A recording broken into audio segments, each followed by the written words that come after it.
Uchambuzi wa mienendo ya kutokuwa mwaminifu. Leo tunachambua mienendo 10 inayoweza kuashiria ukosefu wa uaminifu katika uhusiano.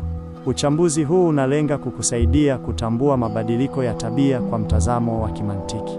Kabla hatujaanza, tunakukumbusha kusubscribe kwenye chaneli yetu na kutufollow kwenye peji yetu ya TikTok kwa ajili ya maudhui zaidi ya uchambuzi wa mahusiano. Mienendo hii ni: 1. Uzuiaji wa vifaa binafsi. Mabadiliko ya ghafla katika usiri wa simu na vifaa vya kidijitali. 2. Kupungua kwa mawasiliano.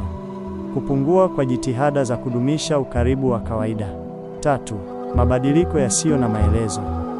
Mabadiliko ya ratiba ya kila siku bila sababu za msingi au ushahidi wa kikazi. 4. Mabadiliko ya mwonekano.